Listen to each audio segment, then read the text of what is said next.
Құрметті қазақ елі, қайырлы күн. Майқұдықтан түсіріп тұрмын. Мына видеоны 16 шағын ауданда тұрмын. Мен Қарағанды облысы Нұра ауданы Жарасбай ауылы тұрғынымын. Аты жөнім Болат Абилдин. Азаматтық белсендімін. Біз мына ұры билікті, жемқор билікті ауыстыру жөнінде бел шешіп кіріскен азаматтармыз.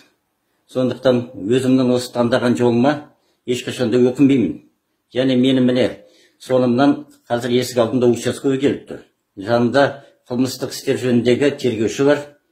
Есік алдынан күтіп алды, қазір күтіп тұр. Мен мұнда Қарағанды қаласына кенже баламды мектепке дайындайын деп киіндіріп, құрал жабдықтарын әперейін деп келіп едім. Енді мен сонынан міне ішкі істер органының адамдары келіп тұр. Сондағы ойлары 24-25 шілде күні Астана қаласы жанындағы Талапкер кентінде асарға қатыстың.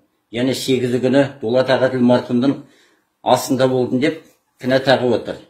Иә, болдым. 24-25 шілде күні мен асарға қатыстым. Әттен уақытым болмады. Әйтпесе апталып жатыр едім. Ал енді 8 күні асқа да бардым.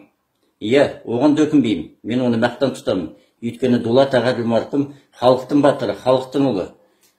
Я, ағайын, Дулат Ағаділ марқұмның үйінің жанындағы тұрған көк тудың астына жиналыңдар. Мына билік, шіріген билік, ұры билік. Мына бізді осылай үйімізден, жұмыс орнынан, көшеден ұрлап әкетіп, заңсыз түрде ұрлап әкетіп, немесе жолдан тоқтатып әкетуін қоймайды бұлар. Өйткені бұл билік өздерінің арттары ашылып қалмас үшін бүкіл күштерін салып жатыр қазір. Түбі бұл билік ауысады, ешқандай да диктаторлық билік мәңгі жасамаған. Сондықтан қазақ елі ояныңдар.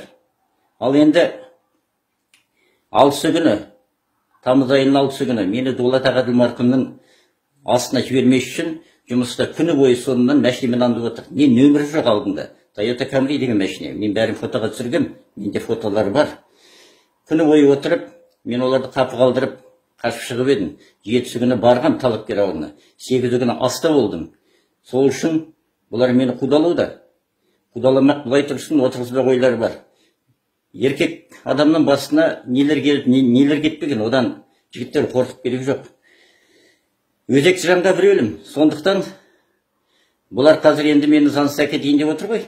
Әрине, бармайым деп едім, болмады, қолдарында повестка жоқ.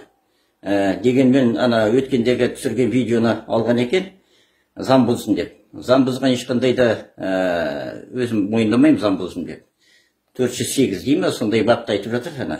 Қазір солармен барайын деп тұрмын Нұра ауданына. Нұра ауданы орталығы Нұра, бұрынғы Киевка. Ал енді ағайын, бізді азаматтық белсенділерді мына ұры билік бір-бірлеп құртпай қойды. Ал түбі Қытай экспансиясына қарсы шығып жүрген осы белсенді азаматтар, солардың маңайына топтасыңыздар, қорықпаңыздар. Қазақ азаматтар, қорықпаңыздар. Өйткені Қытай экспансиясына басталды. Сондықтан біздің түпкі мақсатымыз еліміз шынайы демократиялық ел болса екен деген талаппен біз осылай шығып жүрміз. Сондықтан ағайын, міне есікті қағып тұр. Қазір міне сонымен келіп тұр. Мен шықпайды деп ойлаған ғой деймін, шығам. Бұлардан қорқып та тұрған жоқпын. Қазір барам. Міне ұлымыз екеумізді міне қазір әкетейін деп отыр. Мен әлі толық құрал жабдықтарын киімін әлі толық әперіп те үлгерген жоқпын. Міне ертең жоқ бүрсі күні 2 күннен кейін мектепте басталады. Ал бұлар заңсыздыққа барып отыр. Осы қылмыскер жүйенің қылмыскер қызметкерлерінің барлығын қарабет тізіміне қосып қойыңыздар. Нұра ауданы ішкі істер бөлімінің басшылары өткенде прокурорлар жіберген, соңынан штатский киімде жіберген бұлар. Ешқандай формасы келіп, повесткалар да жоқ. Және бұларды қарабет тізіміне енгізу керек түгелін. Жарасбай ауылының учаскесі Шөкенбаев Бекзат, сонымен келіп тұрған жанында тағы следователь бар. Ал енді ағайын, қазір мен солардың жанында тұрып, тағы видеоға түсірем. Амандық болсын, алға Қазақстан.